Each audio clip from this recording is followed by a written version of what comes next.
Which Red Sox prospects should you look out for on the Portland Sea Dogs? You are Locked On Red Sox, your daily Boston Red Sox podcast.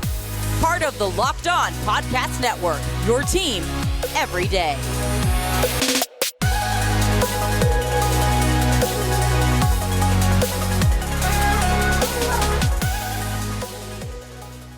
I want to welcome you back into Locked On Red Sox podcast. Thank you so much for making Locked On Red Sox your first listen of every single day. I am your host, Jake Nazuski, and we're going to continue these great guests. And on today's episode, we have play-by-play broadcaster for the Portland Sea Dogs, Emma Tiedemann, who joins the show. And she speaks more about some players that you should look out for on the current Sea Dogs team, her thoughts on the Red Sox, and much, much more.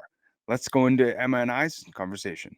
Here with Emma Tiedemann, the play-by-play broadcaster for the Portland Sea Dogs. And Emma, I'm curious sort of your feelings on going into the season, how the Portland Sea Dogs and their players could really help impact the Major League roster. Yeah, I think we have a lot of players that if they couldn't impact them right away, they could definitely impact them in the future. I think that the big name for us right now is Rafael. Obviously, he was the defensive whiz last season and had some things to work on in spring training and is back with us this year. And I think we've already seen those improvements. Not to mention the defense has stayed at that top level the entire time. And other guys like Christian Koss, our MVP last season, led the team in just about every offensive category that there is. And again, he's leading the team in a lot of different categories in the early going to this season. So definitely some guys that are kind of, taking that next step in their careers and playing a different level right now for the Sea Dogs. For Sedon, it was really cool to sort of see, him and Kenley Jansen getting the opportunity to connect and sort of see that Jansen being sort of a mentor for him throughout spring training. And, I bet a lot of Red Sox fans are wondering, why is he down in Portland rather than Worcester? And, in my mind, I think it's obviously, because Duran is in center field and, being able to get consistent reps for Sedon is important. But, from what you've seen over the last 2 years with him, obviously was the minor league player of the year last year. But what do you think he still has to work on? I think that's what the Red Sox have told us that he's been working on is that pitch selection and then laying off those pitches. Some of those can look really enticing, especially high and inside. And I think that, just holding back that bat, getting a little bit deeper into the at-bats is a big thing. And especially at the major league level, you're going to see the best of the best pitching against you. And it's always great to already have that discipline at this level to take that with you as you take the next step. So I think that might be the biggest thing. We've only played about 5 games so far, and already we're seeing him more patient in at-bats. And then, even if he does strike out early on in the game, we see him be more and more patient in his second, third, fourth at-bats in a game as well. I think that's really the only thing. Defense, obviously, has been stellar, top of the charts. I mean, you can't ask for a better either center fielder or shortstop right now than Rafael. And you said shortstop. Do you think he could get some time in the infield? Because I know he has that versatility in him a little bit this season. Yeah, shortstop was his primary position before being moved to the outfield. Last season, he was at short maybe once a week, once every 8 to 9 days. Expect to see that same work. We haven't played a full week yet, so we don't know the exact schedule for him. But, I think that the Red Sox have been pretty open that he has a Gold Glove caliber glove at shortstop or center field. And so I think that just getting those reps in, even if it's just once a week at short, will keep that front of his mind and something that he can always fall back on if center field position is taken. And another guy who was not only able to go through 3 different levels last season, but didn't seem to skip a step whatsoever when he came to Portland was Nico Garcia. And especially for a guy who has the power that he has, had the opportunity to get some reps on the big league squad during spring training. What have you seen from him thus far, and how do you think he could even continue to elevate his game this season? Yeah, I mean, the power is definitely there. He hasn't hit his first home run of the season yet, but I will say the first 2 games of this series here in New Hampshire, he has had some of the most dramatic and towering foul balls down the right field line that I've ever seen. I mean, they go 100 feet in the air, but just foul. So once he can straighten them up a little bit, I mean, those balls will easily head to the train tracks here at Delta Dental Stadium and easily head to the bullpen at Hadlock Field. So I think that the power is there, just has to straighten up that swing a little bit. And then we've seen him at first base, and defensively, he's been really solid. We've had some very interesting infield hits and that sort of thing, but he's been able to handle it like a pro. And, we've seen a lot of different guys from Portland, making an impact on the Red Sox roster. Not only, some guys that are in Worcester, going up and down, but, different guys like that. I'm curious if there's anybody in your mind, specifically on the pitching side, because we've talked a lot about positional players, that you could see make an impact either, this season or next season for the Red Sox. I think a couple names to look out for. Jacob Webb. He came up to us last season at the end of the year. He's been very composed on the mound. He throws about mid-90s. Theo Denlinger, who came over in the White Sox trade for Franklin Herman in the offseason, he's been just nails for us so far. Hasn't allowed an earned run yet. He's got a little bit of a funky delivery, which I think throws some hitters off, and then also throws gas as well, but can locate those pitches really well. And starter-wise, Shane Drowan has had a really good start to the season, the lefty. He's added some velocity to a fastball, added an extra pitch, and so he might be in the mix as well as kind of coming onto the scene and showing that growth and development. Makes sense. And, also, some different guys, we talked a little bit about, potentially Sedana at shortstop, but we all know that shortstop is a position right now without Xander Bogaerts manning there. Kike Hernandez mainly going to probably have to play a lot of center field with Adam Duvall out.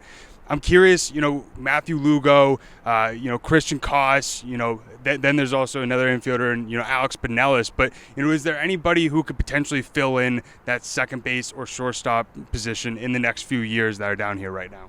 I really like Christian Koss for that spot. I think he has a great arm, and an arm that the Red Sox tried out in the outfield towards the end of last season. We saw Koss and David Hamilton in the outfield for a couple of games just to see their versatility out there. So I think that Christian Koss definitely is big league caliber.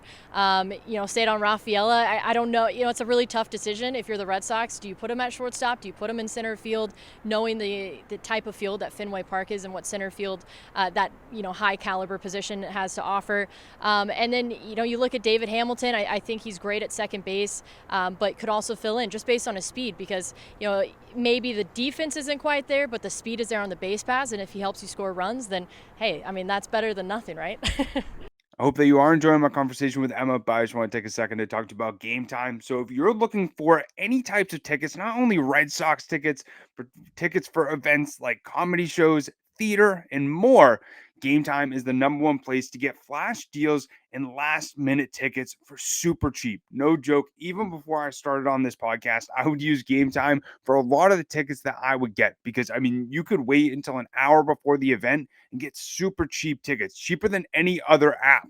And the other thing that's really cool about Gametime is that they also have lowest price guarantee, event cancellation protection, and also you can see the images of your seat views. So especially with Fenway, they have a lot of obstructed views with the poles and everything like that. And so you can see there's a pole right next to you, and you could also be able to see, different seats where you might have a much better view than, some of those obstructed views at Fenway Park or any other stadium. And so that's why I love using Gametime.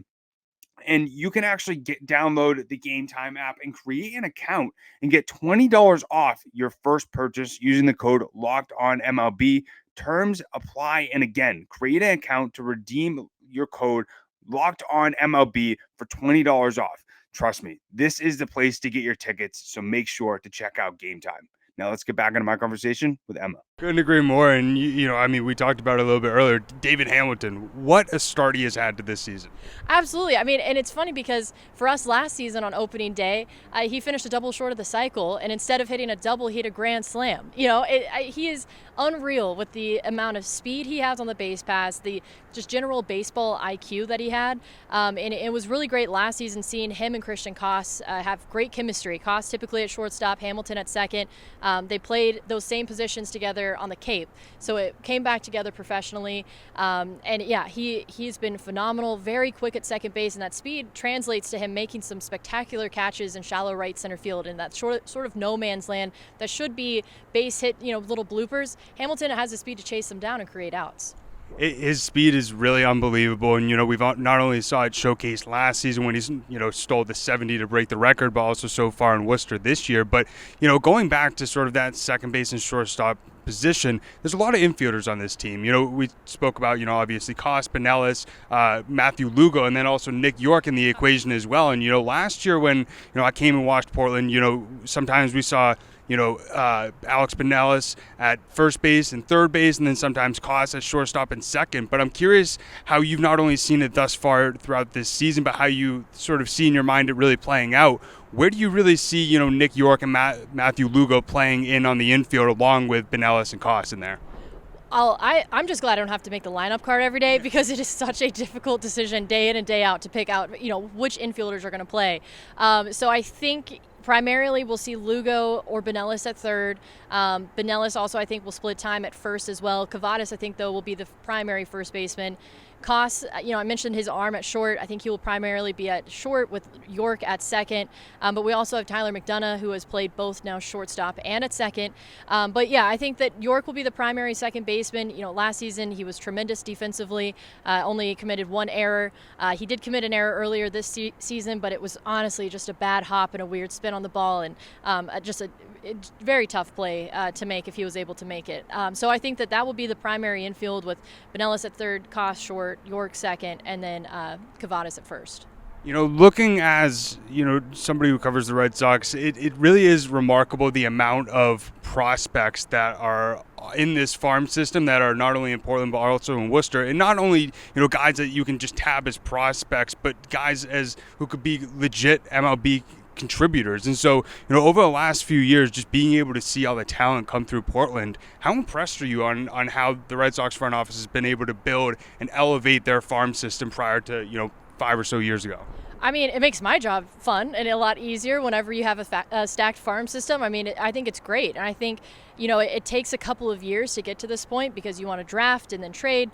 But I think that the Red Sox are now at a point where they do have guys that they can call up. And yes, it's a huge jump from AAA to Major League Baseball. We can't ever expect a player to continue to perform and, just throw lights out or anything like that, taking the next step. But, I think it sets them up for the future really nicely. And it's cool that, guys like Adonier Moscada, they're on the 40-man. He was never really a top prospect, but he was in the conversation to be with the big league club out of spring training. And, I think he's still in the conversation to maybe take a bullpen spot if somebody goes down with an injury. So I think it's really cool how there's just almost too many prospects to talk about and that get mentioned in top 30 lists, and they're still on the 40-man. I hope that you are enjoying my conversation with Emma, but I just want to take a second to talk to you about Ultimate Pro Baseball GM. So I know for myself, I've always wanted to be a general manager of a Major League Baseball team. And if you've ever had similar aspirations, this is the game for you.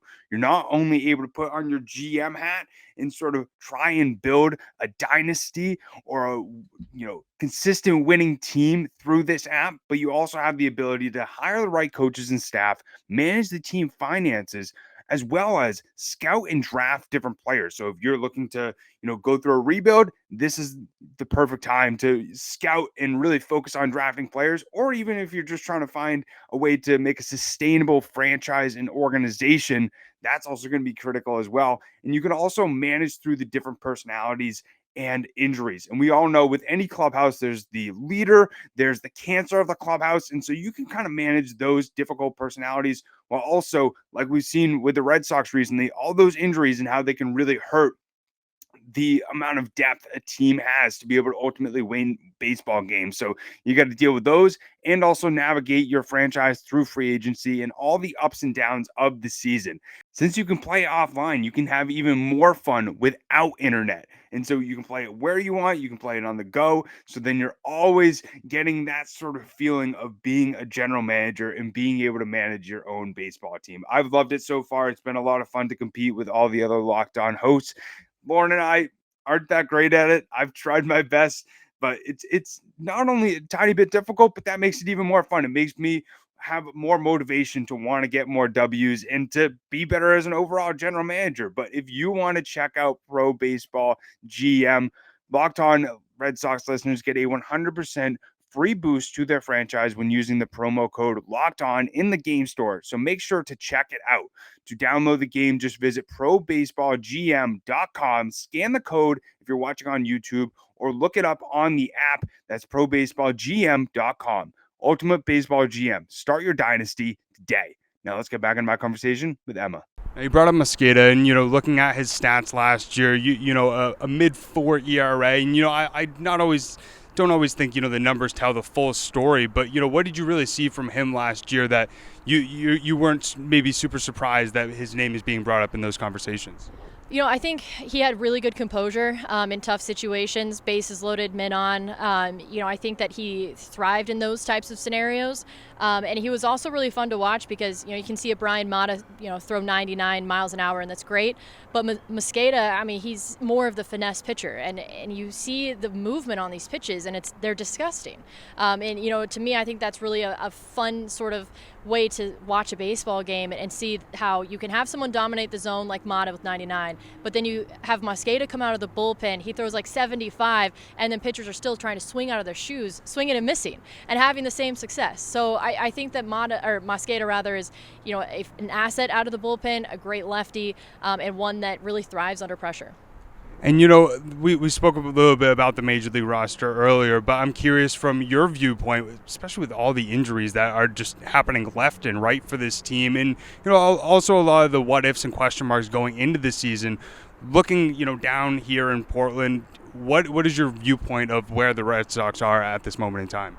I think they're in a tough spot. You mentioned the injuries and stuff. I think that we talked prospects earlier and how they have a pretty stacked farm system. I think they have the tools that, if they need to move some guys up, that they have the ability to. They have some really good starters in Worcester right now. Brandon Walter, not that he's quite ready just because he missed a lot of the season last year, but you look at a Chris Murphy, a Brian Mata, there's tools down there. And there's even guys like Ryan Fitzgerald, who we saw success with Portland. He's been killing it in Worcester, and he'll also play every position in the field. I think he'll even throw on a catcher's mask if you ask him to. I think that even though the Red Sox are playing down, they've got some injuries and some question marks and stuff, I think they have the tools to give guys an opportunity to show themselves, and you never know, you might find a diamond in the rough. And, we saw that obviously with Garrett Whitlock, and, I know he was the Sea Dogs opening day starter. And, I bet everything that I've heard from Chaim Bloom when talking about, depth, it's better to have more than enough depth than not enough. Yeah, definitely. And not even whenever you're trying to add guys to your big league club if you have injuries and such, but for trade pieces down the line. I think every offseason people expect the Red Sox to go out and make some trades, make some splashes. And now with the farm system, the Red Sox can go out and do that because they have these great top prospects, whether you're looking for an infielder, outfielder, or a pitcher. I think that's the whole point of having a great farm system. You build it up just to make future moves or to add these guys to your big league roster. That makes sense. And just last thing for you, one thing that I'm always trying to do, not only, with this podcast, but with anything that I use my voice for, is to try and inspire others. And yourself being a woman in sports and having the opportunity to call games on a daily basis, I bet that there's a lot of young girls who are aspiring to do the same thing. And so, looking back at your journey and just starting out, what advice would you give to those women wanting to strive to work in sports and maybe be in your position at some point?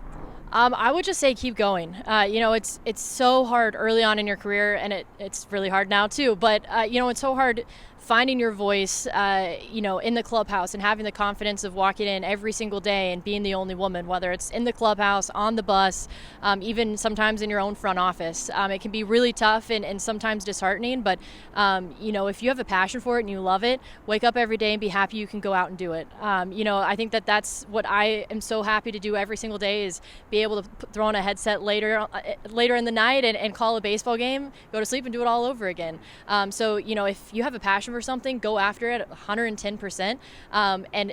Find your sorority of female broadcasters. My DMs are open if anyone is ever interested or wants advice with anything. Just keep doing what you love. And, you brought up those DMs, and for anybody who's listening to this and wants to not only, keep up with your journey, but also everything that you're doing with the Portland Sea Dogs and et cetera, where can they find all that stuff? On Twitter, it's at Emma Teeds, that is Tieds, or just, search the Portland Sea Dogs. You can follow them on Twitter and Facebook as well. I love it. Thanks so much for taking the time, Emma. Thanks, Jake. I hope that you did enjoy my conversation with Emma and got a little bit more insight on which players you should look forward to regarding the Portland Sea Dogs, some players that could potentially impact the Red Sox from that team this season, and much, much more.